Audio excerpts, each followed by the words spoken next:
దేశ భవిష్యత్తును ఖతం చేసే ప్రయత్నం, విద్యా వ్యవస్థ ఆర్ఎస్ఎస్ చేతుల్లోకి వెళ్తే దేశం నాశనమే, భారతదేశంలో ఎవరికి ఉద్యోగాలు రావు, అడ్డుకోవాల్సిన బాధ్యత మనందరిది. కాంగ్రెస్ అగ్రనేత రాహుల్ గాంధీ దేశంలోని ఒక సంస్థ భారతదేశ భవిష్యత్తును, దేశంలో విద్యా వ్యవస్థను ఖతం చేయాలని చూస్తుందని ఇక ఆర్ఎస్ఎస్ హెడ్ క్వార్టర్ను మోడీ సందర్శించబోతా ఉన్నాడు.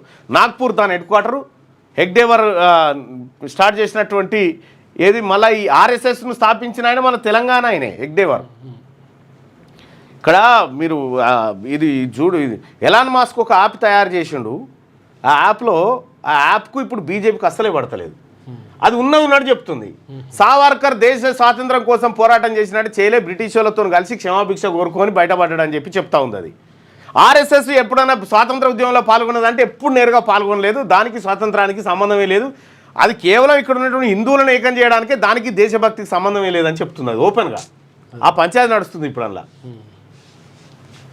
పార్లమెంట్లో ముస్లిం కోటా పంచాయతీ, డీకే శివకుమార్ కామెంట్స్పై బీజేపీ నేతల గరం. డీకే వ్యాఖ్యలపై ఖర్గే స్పష్టతనివ్వాలని పట్టు. ముస్లిం రిజర్వేషన్ల కోటా కోసం రాజ్యాంగాన్ని మారుస్తామన్న కర్ణాటక డిప్యూటీ సీఎం డీకే. ఇక రాష్ట్రంలో శాంతి భద్రతలు దారుణం.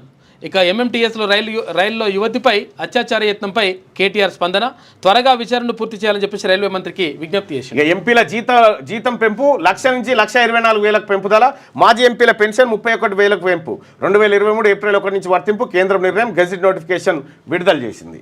సో ఇవి శనార్థి తెలంగాణలో ఉన్నటువంటి వార్తలు. ఒకసారిగా